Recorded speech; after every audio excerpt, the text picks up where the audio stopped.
Hello दोस्तों, आप लोगों को हमारे यूट्यूब चैनल लेट्स लर्न डीवीजी पे स्वागत है। हम इस सीरीज़ में हम भारतीय संविधान को पढ़ रहे थे। जिससे पहले हम वीडियो 4 तक हम कंप्लीट कर चुके हैं, जिसमें भाग हम 4 भी पढ़ चुके हैं, है ना। अनुच्छेद 36 से लेकर के 51 तक पढ़ चुके हैं। उसमें हम राज्य के नीति निर्देशक तत्व भी पढ़े हैं। उसके बाद है मौलिक कर्तव्य भी पढ़े थे। आज हम इस वीडियो में पढ़ेंगे भाग 5 संघ के बारे में। इसमें अनुच्छेद 52 से लेकर के 151 तक है। लगभग पूरा 100 आर्टिकल है। 100 आर्टिकल को हम चर्चा करेंगे इसमें। तो चलिए हम शुरुआत करते हैं। अगर हमारे चैनल पे आप पहली बार आए हैं तो चैनल को सब्सक्राइब कर लीजिए। सब्सक्राइब कर लो भाई, सब्सक्राइब करने से कुछ होता नहीं है ना। हमारे लिए कि सब्सक्राइबर बन जाओ। तो चलिए हम शुरुआत करते हैं इस वीडियो को।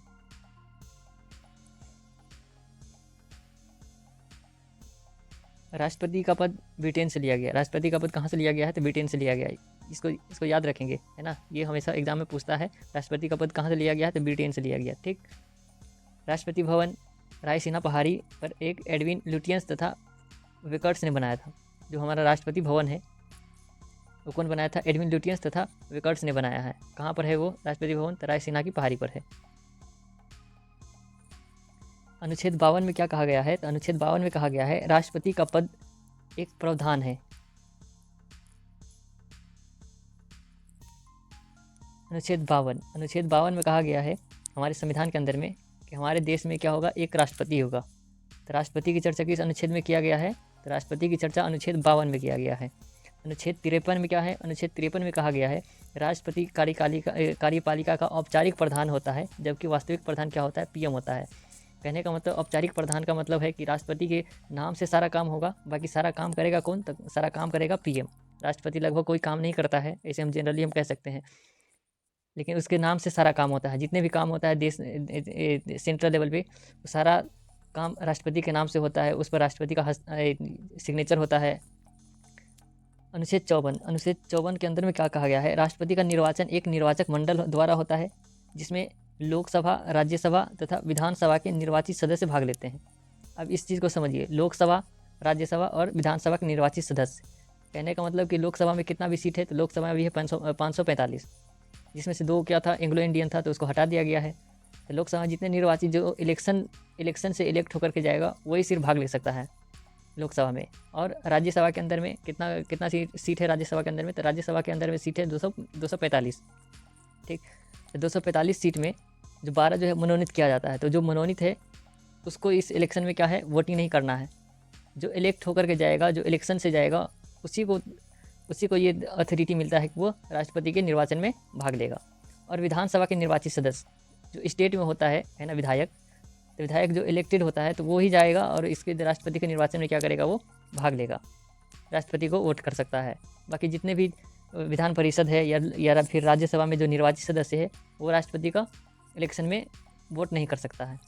मनोनीत सदस्य तथा विधान परिषद के सदस्य भाग नहीं लेते हैं। मनोनीत सदस्य जितना भी है या फिर विधान परिषद के सदस्य भाग नहीं लेते हैं। इसमें जो अपॉइंट किया जाता है उसको क्या है?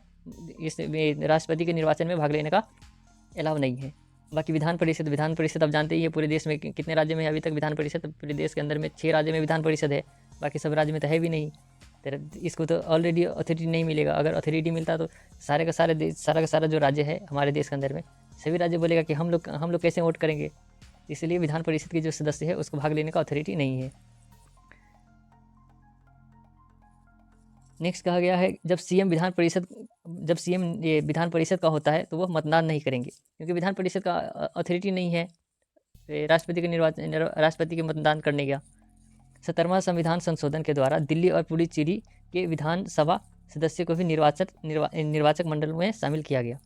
इससे पहले क्या था कि 17वां संविधान संशोधन से पहले कि दिल्ली और पुडुचेरी के जो विधानसभा का जो सदस्य है उसको राष्ट्रपति के निर्वाचन में भाग लेने का अलाउ नहीं था। लेकिन 17वां संविधान जब हुआ तो 17वां संविधान संशोधन के बाद क्या था कि दिल्ली और पुडुचेरी के भी जो विधानसभा है तो उसके सदस्य का भी निर्वाचन मंडल में शामिल किया गया। अनुच्छेद 55 में क्या कहा गया है? तो अनुच्छेद 55 में कहा गया है कि राष्ट्रपति का निर्वाचन अनुपातिक पद्धति द्वारा एकल संक्रमणीय, अप्रत्यक्ष तथा गुप्त मतदान होगा।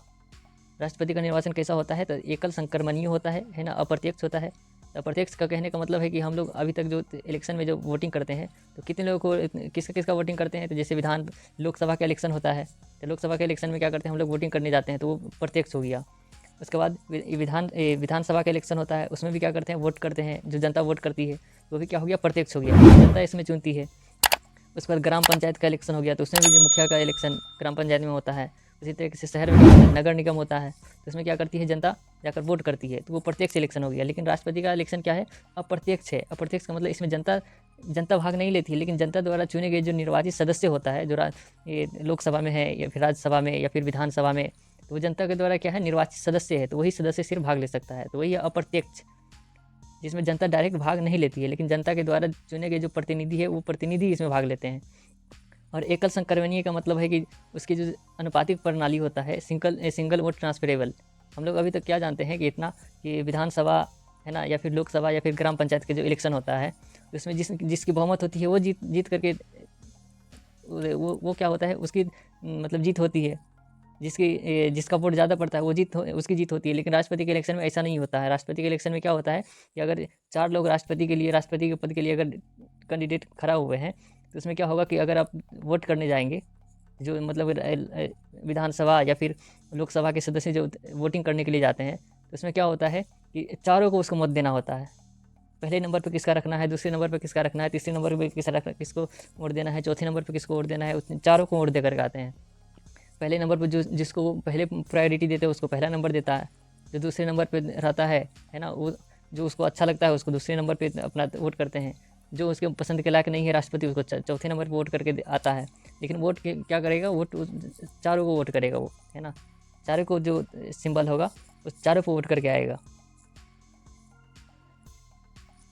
उसके बाद कहा गया है, समानुपातिक मत प्रणाली के तहत एक राज्य के सभी विधायकों के मत मूल्य को एक समान करना एवं सभी सांसदों का मत मूल्य को एक समान करना होता है, जिसके लिए निम्नलिखित सूत्र का प्रयोग किया जाता है। कहने का ये मतलब है कि हमारे स्टेट के अंदर, ठीक, भारत के अंदर जितने भी स्टेट है, सभी स्टेट के अंदर जो भी है सांसद है या फिर विधायक है, तो उनके मतों की जो वैल्यू होती है वो अलग अलग होती है। जैसे बिहार में जितने भी विधानसभा में जितने भी विधायक है उनकी मत की वैल्यू अलग होगी।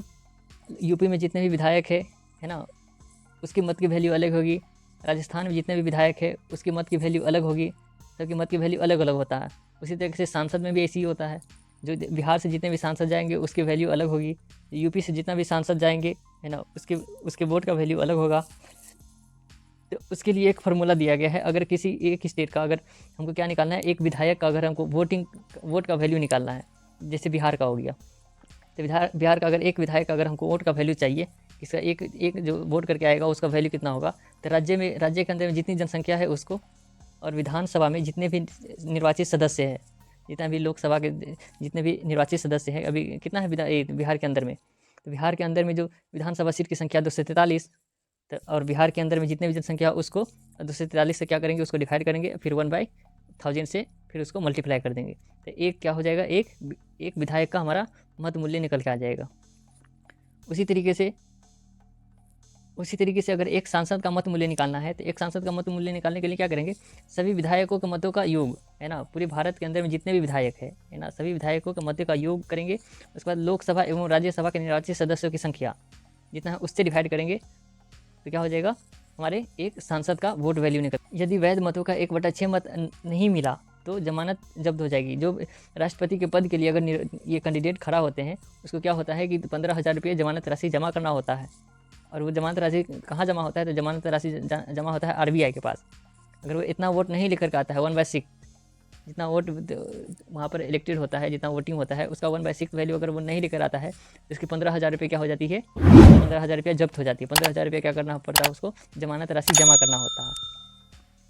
उसके बाद है अनुच्छेद 56 में क्या कहा गया है, कार्यकाल 5 वर्ष का होता है। राष्ट्रपति का कार्यकाल कितने वर्ष का होता है, 5 वर्ष का होता है। यदि 5 वर्ष के पूर्व खाली हुआ तो कार्यवाही राष्ट्रपति के रूप में उपराष्ट्रपति या मुख्य न्यायाधीश आएंगे।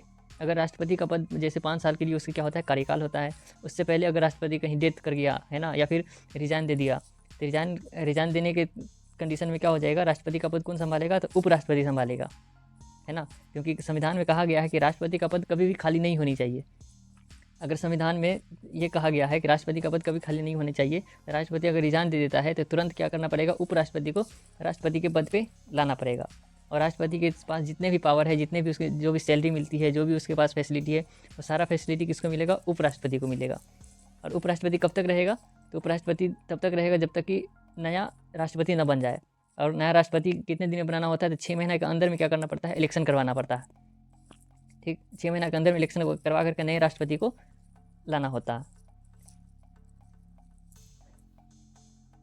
नए राष्ट्रपति पूरे 5 साल के लिए आता है, न कि बचे हुए कार्यकाल के लिए। तो इसका ये मतलब हुआ कि जैसे अगर कोई राष्ट्रपति बन गया और 2 साल के बाद क्या कर दिया, रिजाइन दे दिया। तो रिजाइन देने के कंडीशन में क्या होगा, उपराष्ट्रपति को तो लाया जाएगा। अब उस उपराष्ट्रपति अब आ गया तो क्या होगा कि 6 महीना के अंदर में क्या होगा कि इलेक्शन होगा। 6 महीना के अंदर में इलेक्शन होगा तो नए राष्ट्रपति आएगा। तो नए राष्ट्रपति क्या बचा हुआ जो 3 साल है उसके लिए कार्यकाल करेगा? नहीं, नए राष्ट्रपति जो होगा उसके लिए फिर से अब वो 5 साल के लिए अब रहेगा वो। तो नए राष्ट्रपति का जो कार्यकाल होगा वो पूरे के पूरे 5 साल के लिए होता है। अनुच्छेद 57 में क्या कहा गया है? अनुच्छेद 57 में कहा गया है कि एक ही व्यक्ति दोबारा राष्ट्रपति निर्वाचित हो सकता है। जिस तरीके से हम देखते हैं कि ग्राम पंचायत का इलेक्शन होता है या फिर लोकसभा का इलेक्शन होता है या किसी का विधानसभा का इलेक्शन होता है, तो क्या है कि अगर जीत करके जाता है फिर अगले 5 साल के बाद क्या होगा कि फिर चाहे तो फिर वो अपना इलेक्शन लड़ सकता है। तो उसी तरीके से राष्ट्रपति भी क्या होगा कि दोबारा बन सकता है। अगर उसके कार्यकाल 5 साल कंप्लीट हो गया उसके बाद जो इलेक्शन होगा तो फिर इलेक्शन में फिर से क्या हो सकता है, वो खड़ा हो सकता है राष्ट्रपति पद के लिए। यहाँ पर एग्जाम्पल दिया गया डॉक्टर राजेंद्र प्रसाद का, वो दोबारा बने थे। अनुच्छेद 58 में क्या कहा गया है? तो अनुच्छेद 58 में कहा गया है राष्ट्रपति की योग्यता के बारे में। अगर राष्ट्रपति बनना है तो क्या होना चाहिए, तो उसके लिए योग्यता दिया गया है कि वो क्या होना चाहिए, भारत का नागरिक होना चाहिए। पहले नंबर पे वो भारतीय होना चाहिए, विदेशी नहीं होना चाहिए। उसकी आयु कितने साल की होनी चाहिए, तो उसकी आयु होनी चाहिए 35 वर्ष, कम से कम 35 साल की क्या होनी चाहिए, उसकी आयु होना चाहिए। पागल या दिवालिया नहीं होनी चाहिए, है ना, वो पागल तरीके से नहीं होना चाहिए। लोकसभा के सदस्य बनने की योग्यता रखता हो, लोकसभा सदस्य की बनने की योग्यता रखता हो। इसका ये मतलब है कि उसके लोकसभा की जो लिस्ट होती है ना, उस लिस्ट में उसका क्या होना चाहिए, नाम होना चाहिए। और दोष सिद्ध अपराधी न हो, है ना, वो कहीं वो अपराध न हो, है ना, इससे पहले कि कहीं पर वो क्राइम न किया हो, इस तरीके से क्या होना चाहिए, तो वो कैंडिडेट होना चाहिए। तो ये उसके लिए क्या है, ये 5 कंडीशन है। अनुच्छेद 59 में कहा गया है कि उसकी शर्त, अब वो किसकी शर्त, उसके साथ कौन कौन सा शर्त है, तो लाभ के पद पर नहीं होना चाहिए। लाभ के पद का मतलब है वो किसी सरकारी जॉब पे नहीं होना चाहिए। अगर कोई सरकारी जॉब पर है तो वो राष्ट्रपति नहीं बन सकता। अगर उसको राष्ट्रपति के इलेक्शन में खड़ा होना है तो क्या करेगा कि वो लाभ के पद को रिजाइन देना पड़ेगा पहले। उसके बाद 50 प्रस्तावक और 50 अनुमोदक होना चाहिए। कहने का मतलब ये है कि अगर 50 प्रस्तावक और 50 अनुमोदक नहीं होगा तो इंडिया के अंदर में तो कोई भी इंसान, कोई भी खड़ा हो जाएगा कि हम राष्ट्रपति बनेंगे राष्ट्रपति का इलेक्शन। इसीलिए कहा गया कि 50 प्रस्तावक का मतलब उसको चाहने वाला होना चाहिए, ठीक, 50 उसको सपोर्ट करने वाला होना चाहिए। ये 50 प्रस्तावक होना चाहिए और 50 अनुमोदक होना चाहिए। तो क्वेश्चन आता है इसी कि राष्ट्रपति के इलेक्शन के लिए प्रस्तावकों की संख्या कितनी होनी चाहिए, 20 देगा, 30, 40, 50, और अनुमोदक की संख्या कितनी होनी चाहिए, तो 20। उसी तरीके से उपराष्ट्रपति के लिए होता है 20 प्रस्तावक और 20 अनुमोदक। इसको ध्यान में रखिएगा, राष्ट्रपति के लिए प्रस्तावक की संख्या कितनी होनी चाहिए, 50, और अनुमोदक की संख्या वही 50। लेकिन उपराष्ट्रपति जब पढ़ेंगे तो उस उपराष्ट्रपति में क्या होना चाहिए, प्रस्तावक की संख्या 20 और अनुमोदक की संख्या भी 20 होना चाहिए। और जमानत राशि कितना है, तो 15,000 रुपये। 15,000 रुपये क्या करना पड़ता है, पहले जमा करना पड़ता है राष्ट्रपति के इलेक्शन लड़ने के लिए। अनुच्छेद 60 में क्या कहा गया है, राष्ट्रपति को शपथ मुख्य न्यायाधीश दिलाते हैं। राष्ट्रपति को शपथ कौन दिलाते हैं, तो मुख्य न्यायाधीश, है ना, जो हमारे चीफ जस्टिस ऑफ इंडिया होता है, वो क्या करते हैं, राष्ट्रपति को शपथ दिलवाते हैं। अनुच्छेद 61 में कहा गया है कि महाभियोग राष्ट्रपति पर महाभियोग किसी भी सदन से प्रारंभ हो सकता है ना। महाभियोग का मतलब है कि अगर राष्ट्रपति को हटाना है, राष्ट्रपति कोई संविधान के अगेंस्ट काम कर गया है ना, संविधान को नहीं मान रहा है, उसको संविधान की उल्लंघन किया है, तो उसके लिए क्या कंडीशन है, तो उस राष्ट्रपति के ऊपर महाभियोग चलाया जाएगा। और महाभियोग किस सदन से होगा, तो लोकसभा से भी आ सकता है और राज्यसभा से भी आ सकता है। लेकिन उसको प्रारंभ करने के लिए क्या चाहिए, 1/4 मत आवश्यकता होती है। जितना भी लोग, अगर लोकसभा से आएगा तो लोकसभा में जितने भी सदस्य हैं उसका 1/4 सदस्य क्या होना चाहिए, उस पर वोटिंग होना चाहिए कि हाँ राष्ट्रपति पर महाभियोग लाया जाए। या फिर अगर राज्यसभा से आता है महाभियोग, तो राज्यसभा में जितने भी सदस्य हैं वो सदस्य क्या करेंगे, 1/4 मत, है ना, 1/4 सदस्य क्या करेंगे, इस पर हस्ताक्षर करेंगे, तो राष्ट्रपति के लिए महाभियोग लाया जाएगा। इसे पारित करने के लिए 2/3 मत की आवश्यकता होती है। अब राष्ट्रपति के लिए क्या हुआ, ये तो आ गया, प्रारंभ करने के लिए 1/4 मत आ गया। अब उसको पारित करना है, अब फाइनली उसको अगर हटाना है तो क्या होगा, अब 2/3 मत की आवश्यकता होगी। दोनों सदन में भेजने से 14 दिन पूर्व इसकी सूचना राष्ट्रपति को दी जाती है। अगर लोकसभा में क्या आता है, महाभियोग के लिए प्रारंभ किया जाता है अगर लोकसभा से, तो क्या होगा कि राज्यसभा में भेजने से पहले 14 दिन पहले क्या करेगा, राष्ट्रपति को सूचना देगी, है ना, कि आपके ऊपर महाभियोग लाया जा रहा है। यदि दूसरा सदन भी 2/3 मत बहुमत से पारित कर देता है तो महाभियोग पारित हो जाएगा। तो 14 दिन पहले क्या करेगा, राष्ट्रपति को सूचना देगा कि आपके लिए क्या किया जा रहा है, तो महाभियोग लाया जा रहा है। तो 14 दिन पहले उसको सूचना दे देगा, और 14 दिन बाद क्या होगा कि दूसरे सदन से भी पारित किया जाएगा। अगर वो भी सदन क्या कर देगा, अगर 2/3 सदस्य 2/3 मत से क्या कर देगा, अगर पारित कर देता है तो महाभियोग लागू हो जाएगा। नोट में दिया गया, अब तक किसी पर भी महाभियोग नहीं लाया गया है। अभी तक हमारे भारत के अंदर जितने भी राष्ट्रपति बने हैं वो किसी राष्ट्रपति के ऊपर महाभियोग अभी तक नहीं लगा है। 2 राष्ट्रपति के कार्यकाल के दौरान मरे हैं, है ना। अभी तक जो कितने राष्ट्रपति हैं जो राष्ट्रपति पद पर रहते हुए भी डेथ हो गए हैं, तो 2 राष्ट्रपति है जिसकी मृत्यु जो है अपने पद पर रहते हुए हो गई। एक है जाकिर हुसैन और दूसरा है फखरुद्दीन, है ना। फखरुद्दीन साहब, ये दोनों राष्ट्रपति ऐसे राष्ट्रपति हुए हैं जो अपने पद पर रहते हुए इनकी मृत्यु हो गई है। अब तक 3 कार्यवाही राष्ट्रपति हुए हैं। कार्यवाही राष्ट्रपति का मतलब है कि राष्ट्रपति हटने के बाद जो है, मतलब कि कुछ दिनों के लिए क्या किया गया है, उसको मतलब राष्ट्रपति के पद पर लाया गया है। एक है वीवी गिरी और एक है एम हिदायतुल्लाह और दूसरा है वीडी जती। ये 3 राष्ट्रपति ऐसे हुए हैं जो कार्यवाहक के रूप में काम किए हैं। कार्यवाहक के रूप में कहने का मतलब है कि किसी की मृत्यु हो गई है या फिर कोई रिजाइन दे दिए हैं, तो इस कंडीशन में उसको लाया गया है ये। अब है राष्ट्रपति की शक्तियाँ। अब राष्ट्रपति के पास कौन कौन सा शक्तियाँ है, तो एक है न्यायिक शक्ति। न्यायिक शक्ति का मतलब है कि अनुच्छेद 72 के अंदर 72 के अंतर्गत राष्ट्रपति की क्षमा की शक्तियाँ हैं।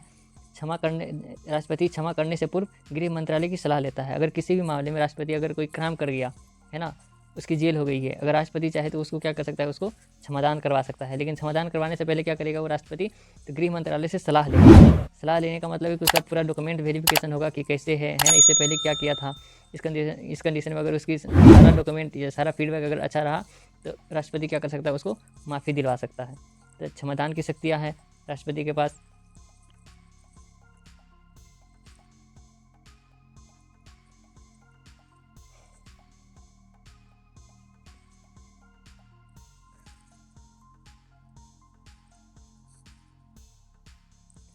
नोट्स में लिखा गया है कि राष्ट्रपति सिविल कोर्ट तथा सेना कोर्ट की दोनों सज़ा माफ़ कर सकते हैं।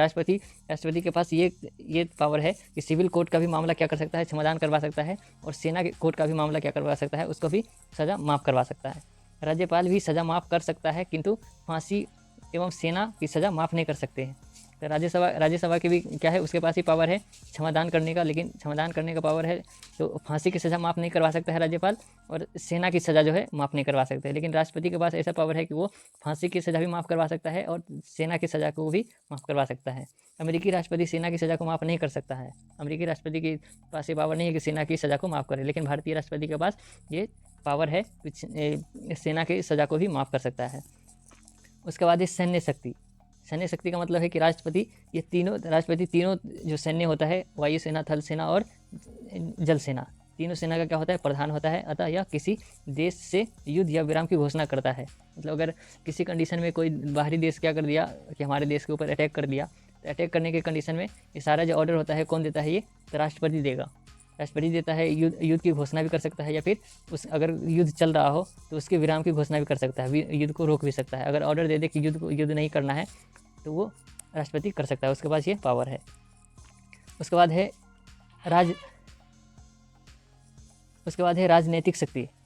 तब राजनीतिक शक्ति में क्या है, तो यह भारत के राजदूत को विदेश में भेजता है तथा विदेशी राजदूत को भारत में आने की अनुमति देता है।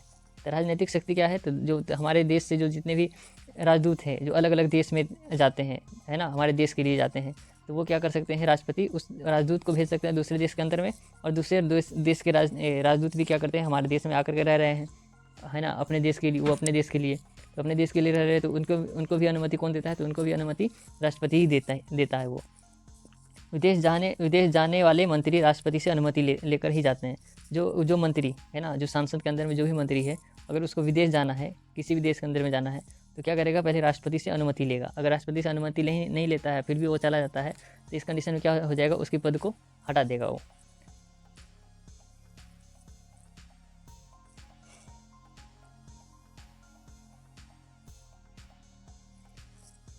उसके बाद है नेक्स्ट राष्ट्रपति की आपातकालीन शक्तियाँ, है ना, इमरजेंसी पावर जो होती है राष्ट्रपति के पास। तो राष्ट्रपति के पास आपातकालीन शक्तियाँ है। तो अनुच्छेद 352 में कहा गया है,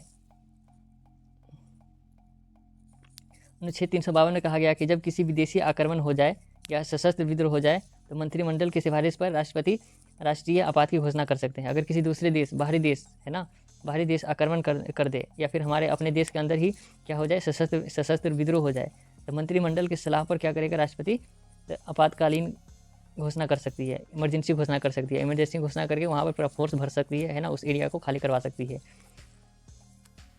घोषणा के 3 दिन के अंदर सांसद दोनों सदनों द्वारा राष्ट्रीय आपात का अनुमोदन करना आवश्यक होता है। जैसे अगर राष्ट्रपति घोषणा कर दिया तो घोषणा करने से तो वहाँ पर तो इमरजेंसी लग गया, लेकिन क्या होगा, संसद में उसको पारित भी करना पड़ेगा। संसद में पारित करने के लिए क्या करेगा, 30 दिन के अंदर में क्या करना पड़ेगा, उस अनुमोदन को दोनों सदनों से आपात की अनुमोदन करना आवश्यक हो जाता है। यदि राज्यसभा कर दिया तथा लोकसभा भंग है तो नई लोकसभा 30 दिन के अंदर भीतर अनुमोदन करेगी।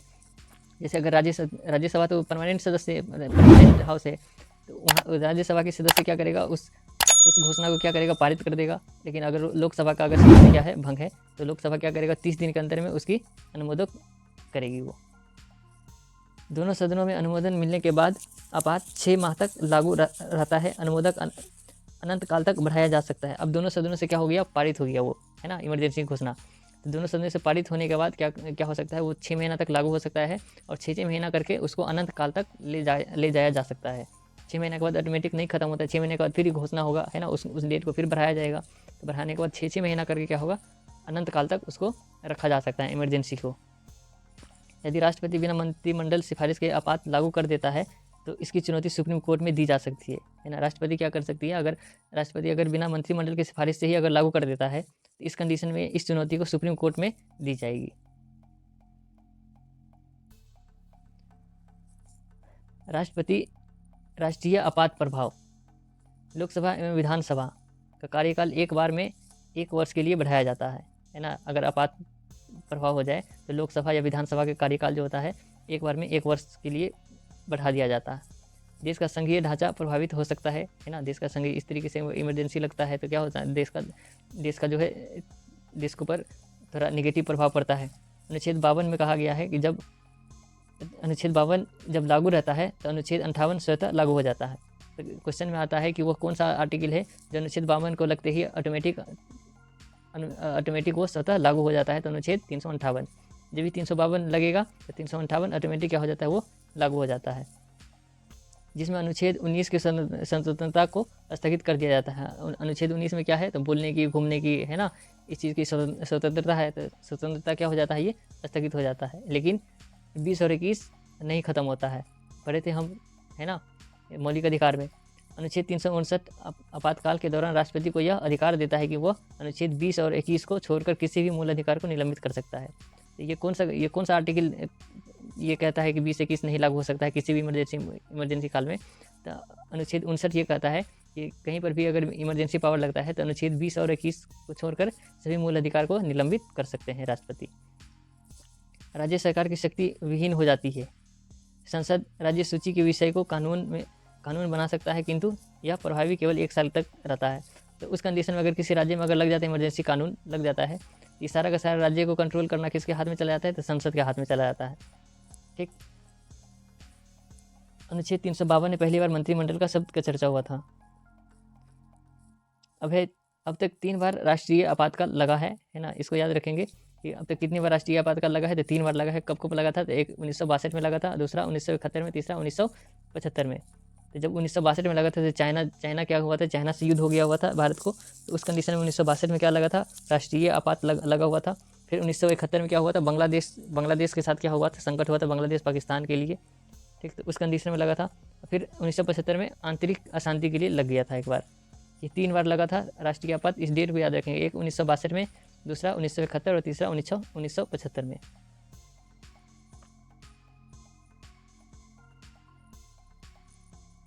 राजकीय आपात या राष्ट्रपति शासन।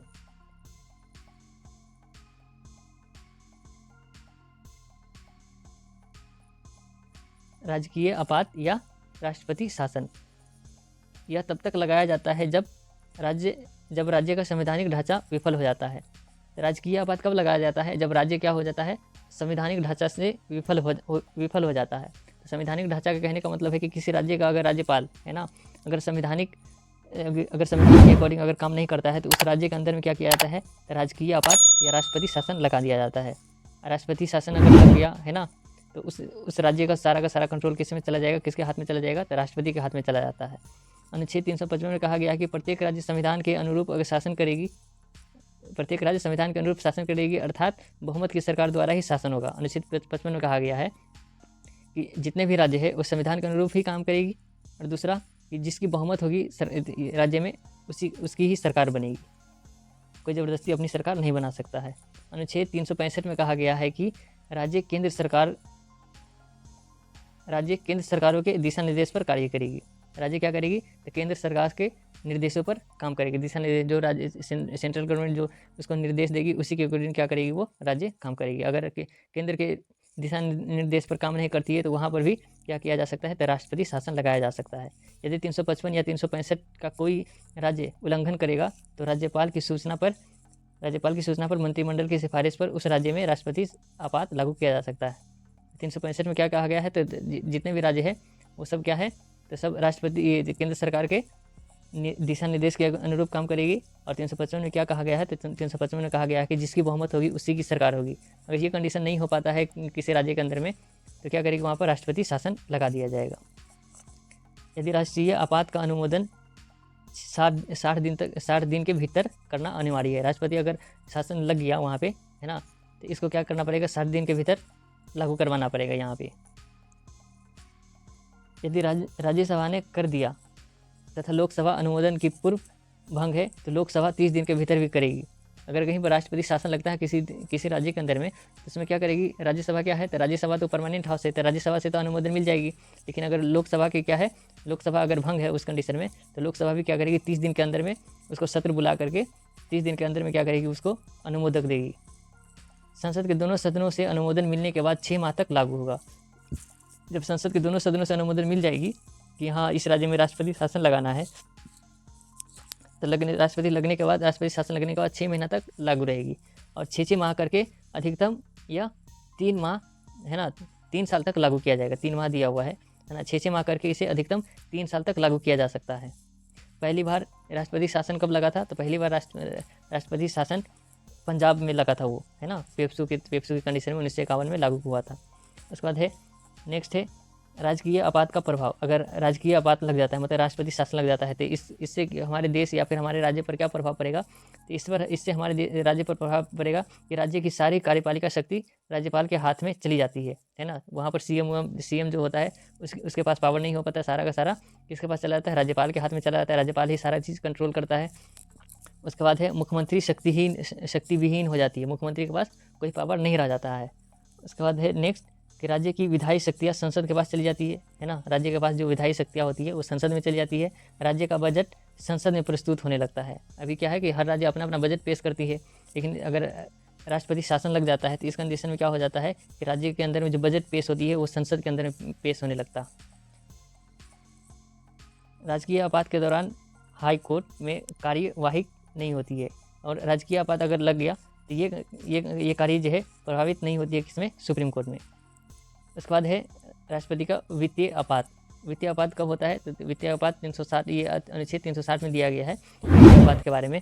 तो वित्तीय आपात में क्या है? इसे यूएसए के संविधान से लाया गया है। तो वित्तीय आपात कहाँ से लाया गया है? किस देश के संविधान से? वित्तीय आपात याद करेंगे कि यूएसए के संविधान से लाया गया है। जब देश की वित्तीय स्थिति काफ़ी ख़राब हो जाए, अगर देश में आर्थिक स्थिति ख़राब हो जाए है ना, इस कंडीशन में क्या होता है? तो वित्तीय आपात लाया जाता है। इसे मंत्रिमंडल के सलाह पर ही राष्ट्रपति लाते हैं। संसद के दोनों सदनों द्वारा 60 दिन के अंदर में अनुमोदन करना अनिवार्य होता है। दोनों सदनों से पारित करवाना पड़ेगा। यदि राज्यसभा ने अनुमोदन कर दिया तथा लोकसभा भंग है तो नई लोकसभा 30 दिन के भीतर अनुमोदित करेगी। अगर राज्यसभा भंग है इस कंडीशन में भी, लोकसभा भंग है इस कंडीशन में भी, तो लोकसभा क्या करेगी? 30 दिन के अंदर में इसको अनुमोदित करके देगी राष्ट्रपति को। एक बार अनुमोदन मिलने के बाद जब तक संसद नहीं हटाती है ये नहीं हट सकती है। जब ये लग जाता है तो जब तक संसद हटा नहीं देता तब तक ये नहीं हट सकता है, ये ऑटोमेटिक ये लगा हुआ रहता है। यह अभी तक लागू नहीं हुआ है ना। तो ये क्या है कि वित्तीय आपात अभी तक लागू नहीं हुआ है। अगर वित्तीय आपात लागू हो जाता है तो इस कंडीशन में हमारे राज्य के ऊपर क्या प्रभाव पड़ेगा, तो ये प्रभाव है 4 है ना, इसको ध्यान में रखेंगे। तो 4 कौन कौन सा प्रभाव है, तो राष्ट्रपति को वेतन को छोड़कर सभी सरकारी कर्मचारी के वेतन काट लिया जाता है। ठीक, राष्ट्रपति के वेतन को छोड़कर सभी सरकारी कर्मचारी का वेतन काट लिया जाता है। सरकारी खर्च में कटौती की जाती है। संचित विधि द्वारा धन निकासी पर रोक हो जाता है।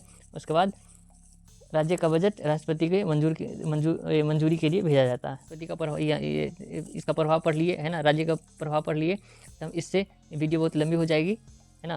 अगले वीडियो में इससे आगे कंटिन्यू करेंगे राष्ट्रपति का, और हम पावर से देखेंगे। ठीक, तो वीडियो को यहीं पर ख़त्म करते हैं। अगर आप हमारे चैनल पर नए हैं तो चैनल को सब्सक्राइब कर लीजिए। ठीक, ताकि आपको नई नई वीडियो है ना, हम सारी सीरीज स्टार्ट करने वाले हैं हिस्ट्री का, ज्योग्राफी का, तो सारी आपको क्या मिल जाए, यहीं से सारी सीरीज आपको कंटिन्यू मिल जाए। अगर आप BSSC है ना, बिहार टीचर, किसी भी एग्ज़ाम की तैयारी करते हैं तब इस चैनल को सब्सक्राइब कर लीजिए। Thank you so much.